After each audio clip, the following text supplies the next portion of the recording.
Chapter 18. Thou will not waste no time. Of course, Mary did not waken early the next morning. She slept late because she was tired, and when Martha brought her breakfast, she told her that though Colin was quite quiet, he was ill and feverish, as he always was after he had worn himself out with a fit of crying. Mary ate her breakfast slowly as she listened. He says he wishes thou would please go and see him as soon as thou can, Martha said.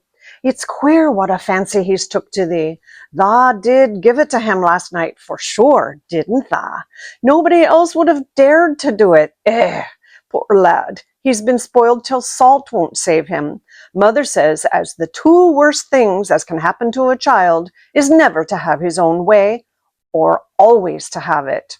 She doesn't know which is the worst. Excuse me. Thou was in a fine temper thyself, too. But he says to me when I come into his room, please ask Miss Mary if she'll please come and talk to me. Think of him saying please. Will you go, miss? I'll run and see Dickon first, said Mary. No, I'll go and see Colin first and tell him. I know what I'll tell him, with a sudden inspiration. She had her hat on when she appeared in Colin's room, and for a second he looked disappointed. He was in bed, and his face was pitifully white, and there were dark circles round his eyes. I'm glad you came, he said. My head aches, and I ache all over because I'm so tired. Are you going somewhere? When Mary went and leaned against his bed. I won't be long, she said. I'm going to Dickon, but I'll come back. Colin, it's something about the secret garden. His whole face brightened and a little color came into it.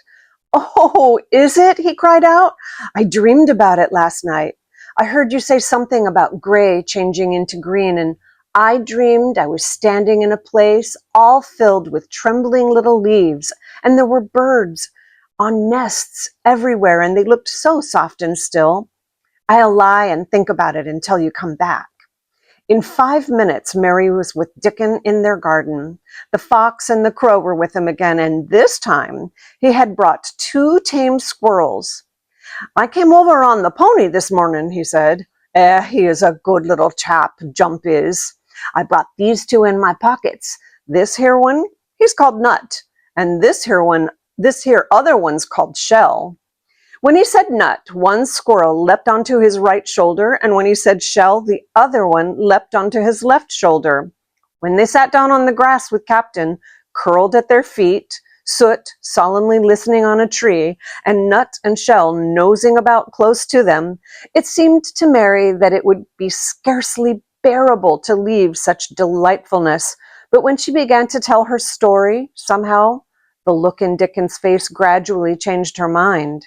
She could see that he felt sorrier for Colin than she did. He looked up at the sky and all about him. Just listen to them birds. The world seems full of 'em, all whistling and piping, he said. Look at them darting about and hearken at 'em, calling to each other. Come springtime seems as if all the world's calling. The leaves is uncurling so you can see 'em, and my word, the nice smells there is about, sniffing with his happy turned up nose. And that poor lad lying shut up and seeing so little that he gets to thinking of things as set him screaming. We mun get him out here. We mun get him watching and listening and sniffing up the air, and get him just soaked through with sunshine, and we mun not lose no time about it.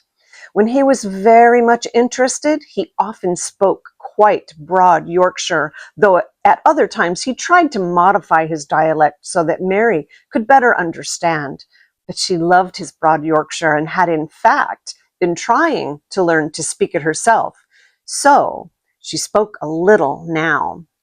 Aye, that we mun, she said, which meant yes, indeed, we must.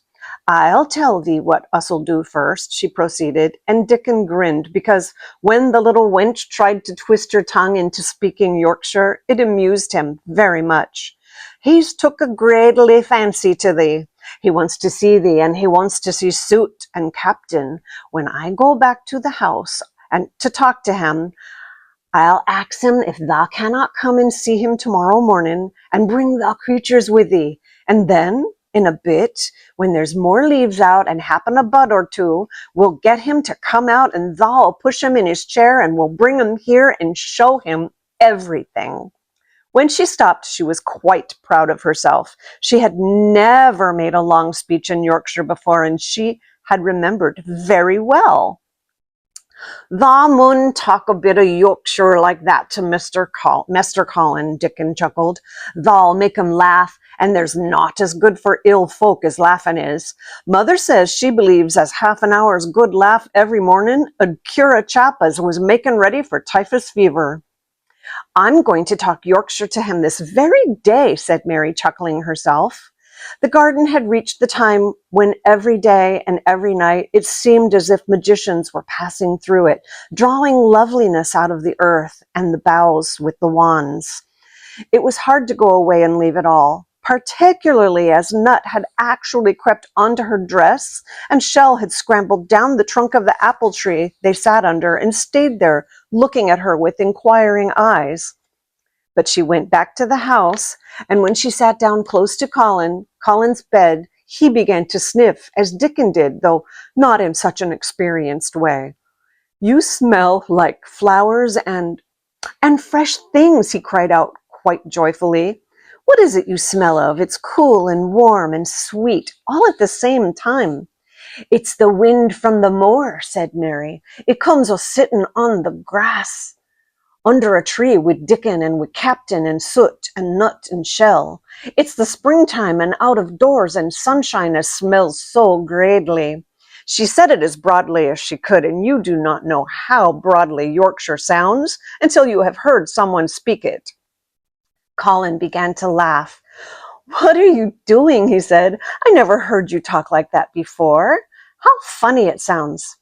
"I'm giving thee a bit of Yorkshire," answered Mary triumphantly. "I cannot talk as gradely as Dickon and Martha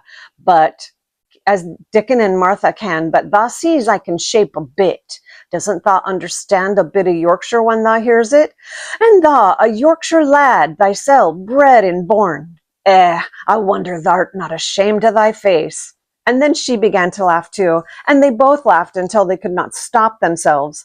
And they laughed until the room echoed, and Mrs. Medlock, opening the door to come in, drew back into the corridor and stood listening, amazed. "Well, upon my word," she said, speaking rather broad Yorkshire herself, because there was no one to hear her, and she was so astonished.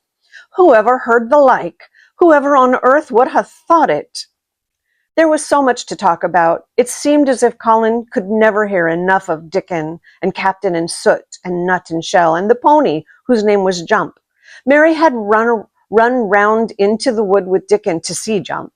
He was a tiny, shaggy moor pony with thick locks hanging over his eyes, and with a pretty face and a nuzzling velvet nose. He was rather thin with living on moor grass, but he was as tough and wiry as if the muscle in his little legs had been made of steel springs. He had lifted his head and whinnied softly the moment he saw Dickon, and he trotted up to him and put his head across his shoulder. And then Dickon had talked into his ear, and Jump had talked back in odd little whinnies and puffs and snorts. Dickon had made him give Mary his small front hoof and kiss her on her cheek with his velvet muzzle. "Does he really understand everything Dickon says?" Colin asked. "It seems as if he does," answered Mary. "Dickon says anything will understand if you're friends with it, for sure, but you have to be friends for sure." Colin lay quite a little while, and his strange gray eyes seemed to be staring at the wall, but Mary saw he was thinking. "I wish I was friends with things," he said at last, "but I'm not. I never had anything to be friends with, and I can't bear people." "Can't you bear me?" asked Mary. "Yes, I can," he answered. "It's funny, but I even like you." "Ben Weatherstaff said I was like him," said Mary. "He said he'd warrant we'd both got the same nasty tempers. I think you are like him too. We are all three alike, you and I and Ben Weatherstaff. He said we were neither of us much to look at, and we were as sour as we looked. But I don't feel as sour as I used to before I knew the Robin and Dickon. Did you feel as if you hated people? Yes, answered Mary without any affectation. I should have detested you if I had seen you before I saw the Robin and Dickon. Colin put out his thin hand and touched her. Mary, he said, I wish I hadn't said what I did about sending Dickon away. I hated you when you said that he was like an angel, and I laughed at you, but perhaps he is.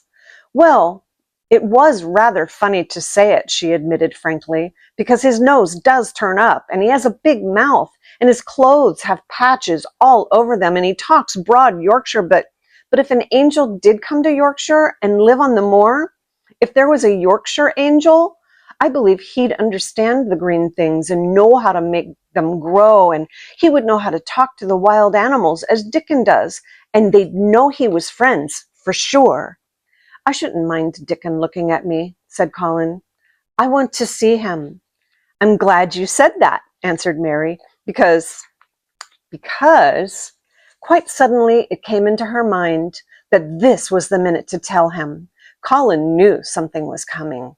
Something new was coming. Because what? He cried eagerly. Mary was so anxious that she got up from her stool and came to him and caught hold of both his hands. Can I trust you? I trusted Dickon because birds trusted him. Can I trust you for sure? For sure, she implored. Her face was so solemn that he almost whispered his answer. Yes, yes. Well, Dickon will come to see you tomorrow morning, and he'll bring his creatures with him.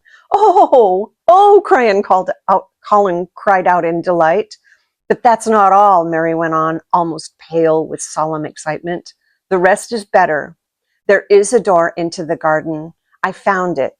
It is under the ivy on the wall.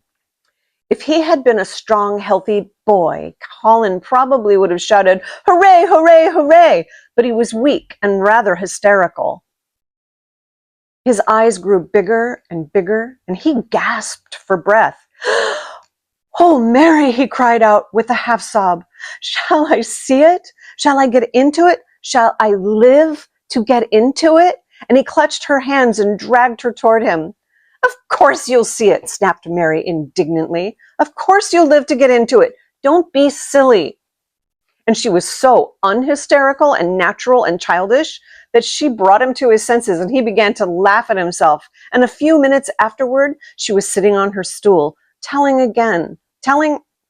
sitting on her stool again, telling him not what she imagined the secret garden to be like, but what it really was. And Colin's aches and tiredness were forgotten, and he was listening enraptured. It's just as what you thought it would be, he said at last. It sounds just as if you had really seen it. You know, I said that when you told me first.